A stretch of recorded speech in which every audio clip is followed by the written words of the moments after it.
하나님께서 오늘 우리 가정에 주신 말씀은 신명기 6장 4절에서 9절의 말씀입니다. 이것은 하나님의 말씀입니다. 이스라엘아 들으라. 우리 하나님 여호와는 오직 유일한 여호와이시니 너는 마음을 다하고 뜻을 다하고 힘을 다하여 내 하나님 여호와를 사랑하라. 오늘 내가 내게 명하는 이 말씀을 너는 마음에 새기고 내 자녀에게 부지런히 가르치며 집에 앉았을 때에든지 길을 갈 때에든지 누워 있을 때에든지 일어날 때에든지 이 말씀을 강론할 것이며 너는 또 그것을 내 손목에 매어 기호를 삼으며 내 미간에 붙여 표로 삼고 또 내 집 문설주와 바깥문에 기록할지니라. 아멘. 한자 집 간은 지붕을 나타내는 간머리 아래 돼지 시가 있습니다. 전통적인 개념에서 가족은 지붕 아래 혈연을 중심으로 사람이 모여 형성된 것인데 왜 집 간은 지붕 아래 사람이 아닌 돼지가 있는 것일까요? 여기에 대해 한국 지성의 거목이자 문학평론가인 이어령 교수는 세 가지 가설을 소개합니다. 첫 번째 가설은 경제적인 측면에서 설명됩니다. 옛날 사람들은 동굴 같은 곳에 거주하였는데 돼지는 밖으로 나가면 안 되니까 우리 안에 뒀다고 합니다. 처음에 지붕도 하고 집을 만든 이유가 돼지를 위해서이고 그러다가 사람도 집으로 들어갔다는 겁니다. 이어령 교수는 이것을 가정을 먹는 개념, 경제적 개념으로 본 것이라고 해석합니다. 가정 공동체에서 가장 중요한 것이 삼시세끼를 해결해 주는 것인데 이것을 상징하는 것이 바로 돼지라는 겁니다. 즉 경제적 기반이 가족을 만든다는 것을 뜻합니다. 두 번째 가설은 생물학적 측면에서 설명됩니다. 이것은 돼지가 번식을 의미한다는 것입니다. 돼지는 그 어떤 동물보다도 새끼를 많이 낳아 예부터 돼지하면 번식과 번영을 상징합니다. 옛날 사람들에게 있어 다복한 가정은 아이를 많이 낳는 가정입니다. 이런 관점에서 보면 지붕 아래 돼지가 있는 것은 옛날 사람들이 가정을 생식의 장소로 이해하고 있었다는 것을 알 수 있습니다. 세 번째 가설은 이어령 교수가 정답이라고 말한 것으로 종교적 측면에서 설명됩니다. 이스라엘 백성들과 같이 유목민들은 제사 지낼 때 주로 양을 잡았습니다.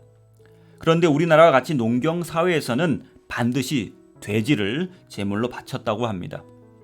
이런 배경 하에서 가정은 돼지를 바치는 집, 예배당과 같은 장소, 종교의 공간이라는 겁니다. 따라서 이 가설에 의하면 가정이란 삼시세끼 해결하고 아이들 많이 낳는 곳이 아니라 조상들에게 돼지를 바치고 하나님께 제사 드리기 위해 만들어진 예배당과 같은 곳입니다. 따라서 이 가설을 통해 보면 가정은 종교적으로 거룩한 곳입니다. 여러분의 가정은 어떤 관점에서 세워졌습니까?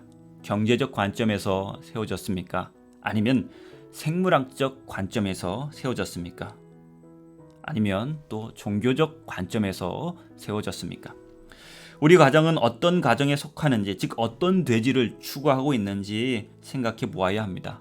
그렇다면 성경은 어떤 돼지, 어떤 가정을 추구하고 있을까요?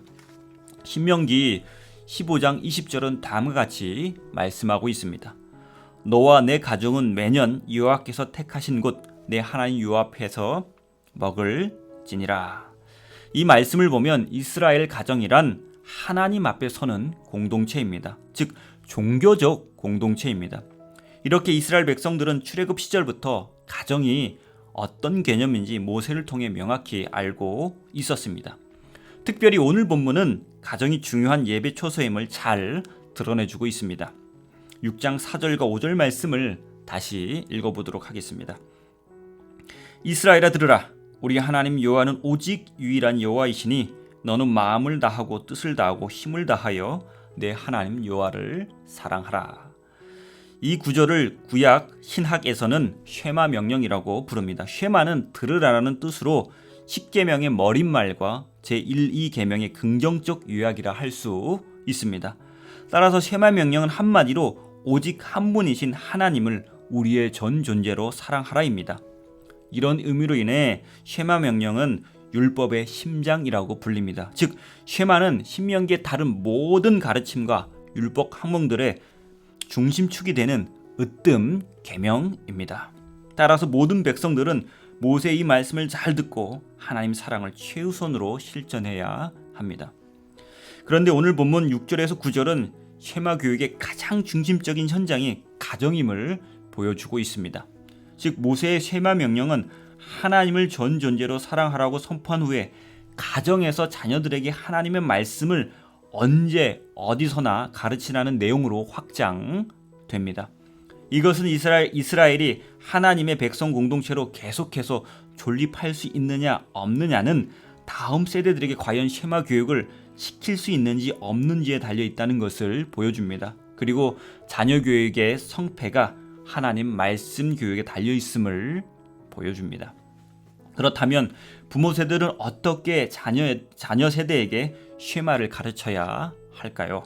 먼저 우리는 6절 말씀을 주목해야 합니다. 오늘 내가 내게 명하는 이 말씀을 너는 마음에 새기고. 자녀 세대에게 쉐마를 가르치기 위해 가장 먼저 해야 할 것은 먼저 부모 세대가 하나님을 사랑하는 말씀을 마음에 새겨야 합니다. 마음에 새겨야 한다는 말은 하나님 사랑을 삶의 최우선 관심사로 삼으라는 의미입니다. 그리고 삶의 자리에서 말씀에 대한 순종으로 이어져야 한다는 뜻입니다. 왜냐하면 신명기에서 듣는 것은 행함으로 이어지기 때문입니다. 많은 그리스도인 자녀들이 하나님을 떠나는 가장 큰 이유 중 하나는 부모가 교회와 가정에서 이중적인 모습으로 살아가기 때문입니다. 즉 믿음의 부모가 교회에서는 입술로는 하나님을 경외하고 사랑한다고 말하지만 가정을 비롯한 삶에서는 하나님을 사랑하는 자로서의 모습을 전혀 보여주지 못하기 때문입니다. 이런 분리된 삶을 살아가는 자에게 이사야 예언자는 다음과 같은 하나님의 말씀을 선포합니다. 이사야 29장 13절 말씀입니다. 주께서 이르시되 이 백성이 입으로는 나를 가까이 하며 입술로는 나를 공경하나 그들의 마음은 내게서 멀리 떠났나니 그들이 나를 경외함은 사람의 계명으로 가르침을 받았을 뿐이라. 예수님께서도 마태복음 15장 8절과 9절에서 이사야의 위의 말씀을 인용하면서 입술과 삶이 분리된 사람들을 향해 하나님을 헛되이 경배하는 자들로 규정하십니다. 예배와 삶이 분리된 모습에 가장 큰 영향을 받는 존재는 우리 자녀들입니다. 우리 아이들은 영적인 존재들입니다. 우리의 신앙이 하나님 보시기에 어떤지 그 누구보다도 예민하게 반응하는 존재가 우리 아이들입니다. 그러하기에 우리 부모 세대들은 영과 진리로 예배드리는 모습을 자녀들에게 보여줘야 할 뿐만 아니라 삶 속에서도 하나님 말씀에 순종하며 살아가는 모습 또한 보여주어야 합니다. 바로 이것이 아이들을 쉐마로 양육하는 가장 기본적이고 중요한 부모 세대들의 신앙의 자세입니다. 신앙이란 입술과 마음 사이의 거리를 좁히고 마음과 행동 사이의 거리를 좁히는 것이라 정의할 수 있습니다. 즉 신앙이란 우리의 입술과 마음과 삶이 하나님 사랑으로 일치되어 가는 과정이라 할 수 있습니다. 우리의 일치된 신앙을 통해 우리 아이들이 온전한 쉐마 교육을 받아 하나님 나라의 기둥이 될 수 있습니다. 쉐마 말씀을 마음 깊이 새기고 실천하며 살아가는 부모 세대들은 이제 7절 말씀을 주목해야 합니다. 내 자녀에게 부지런히 가르치며 집에 앉았을 때에든지 길을 갈 때에든지 누워있을 때에든지 일어날 때에든지 이 말씀을 강론할 것이며. 한마디로 이 구절은 신앙의 부모들은 자녀들에게 부지런히 신앙 교육을 시켜야 한다는 말씀입니다. 집에서든지 밖에서든지 자녀들과 함께 있을 때 그 어떤 장소에서도 이스라엘 하나님은 온전한 마음으로 사랑해야 할 유일한 분임을 자녀들에게 가르치라고 모세는 말씀하고 있습니다. 즉 부모 세대들은 자녀들에게 하나님을 사랑하는 것을 최우선 관심사로 삼아야 한다는 것을 가르쳐야 합니다. 부모들은 자녀들이 가정에서 뿐만 아니라 집 밖에 나가 사회생활 할 때에도 하나님을 사랑하라는 쉐마의 말씀이 그들의 삶의 중심에 있도록 가르쳐야 합니다. 그래서 8절은 다음과 같이 말씀합니다. 너는 또 그것을 내 손목에 매어 기호를 삼으며 내 미간에 붙여 표로 삼고 쉐마의 말씀을 손목의 표와 미간의 표로 부착시켜 주어야 합니다. 손은 행동을 의미하고 미간은 판단과 생각을 의미합니다. 따라서 8절 말씀은 행동과 판단이 하나님 사랑을 중심으로 이루어져야 함을 말씀합니다. 이것은 쉐마의 명령을 제2의 본성으로 만들 수 있을 만큼 내면적으로 소화시켜 행동을 통해 보여주어야 함을 나타냅니다. 이런 의미에서 자녀들로 하여금 예배 시간에 집중하도록 교육하는 것과 성경 공부하도록 독려하는 것은 중요합니다. 그리고 가정에서 말씀을 중심으로 예배 드리는 것 또한 대단히 중요합니다. 그런데 우리는 이 쉐마에 대한 모세의 가르침을 볼 때 그리스도인 부모들조차도 사교육에 매몰되어 자녀를 쉐마 교육을 통해 하나님의 백성으로 세우기보다는 부와 권력 그리고 명예를 추구하게 만드는 작금의 실태에 부끄러움을 느낍니다. 자녀를 하나님 말씀으로 가르치고 그래서 쉐마의 가르침을 제2의 본성으로 내면화시키는 것은 그 어떤 것보다도 힘들고 더딜 수 있습니다. 그러나 자녀에게 온전한 쉐마 교육을 가르친다면 그 자녀는 어떤 상황 속에서도 신앙을 잃지 않고 하나님 자녀답게 살아갈 것입니다. 그래서 사회의 동량이 될 것입니다.